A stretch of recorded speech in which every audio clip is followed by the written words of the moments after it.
There are a lot of things that happen in life, some good, quite a few bad. There are some things that break our hearts, push us down, rub our faces in the dirt. But those are usually the things that make us into who we are. They help us to persevere. They're meant for harm but are turned for the good.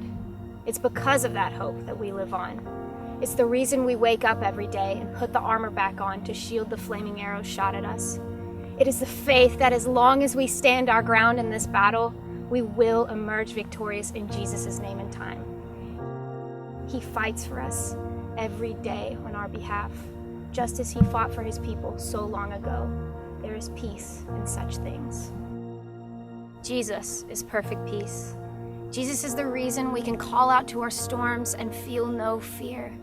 He has always stood in our place and called us sons and daughters. He is abounding grace that our minds may never fully understand, mercy that reaches down to us in the depths of our darkest oceans. He is I am. There was a time that I didn't want to believe those things. See, I had been taught them my whole life, but sin was fun, sin felt good, and life was about being happy, right? The pursuit of happiness. Our world is bent on it. See, Jesus didn't die so that we could be happy. He died so that we could be free. And he offers his freedom so sincerely and so easily, so close that all you have to do is reach for it. It is a gift that we simply receive in unspeakable joy because he makes us worthy. But I had traded all those things for broken pieces of what I believed love to be, what I believed happiness to be. I made life about fulfilling myself, my wants, my needs, my desires, and once everything had become so full of me and so void of joy, I began to wonder, what was I missing? Where was I going? What was I doing? And you always tell yourself, I'll never be that guy. I'll never get that bad. I'll never hit rock bottom, but I did. And I hit it hard. And I ran and ran because that's what I knew. That's all I had ever known. I was alone in my lifestyle of sin and what I believed to be happiness. My head was bent with shame, and I had no more tears to cry. I looked around everywhere for something to fulfill the ache in my heart, but nothing could ever truly satisfy. My chains were fastened so tightly around my wrists that they were bloody and they were weak, and I couldn't breathe from fear's grip on me. It was so tight that I couldn't speak. I reached out to someone, and I laid eyes on the man clothed in white. He was calling out to me, arms outstretched, favor in his sight.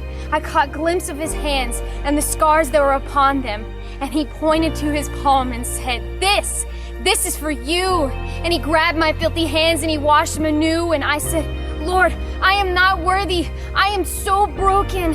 And he said, because of me, you are clean, redeemed, forgiven.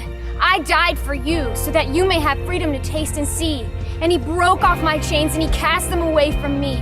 You are my child. I've heard your every cry, and you spent your life running from me, running from my side. But here, I offer you grace that is so abundant and so free. And now, because you are loved, you have been made worthy.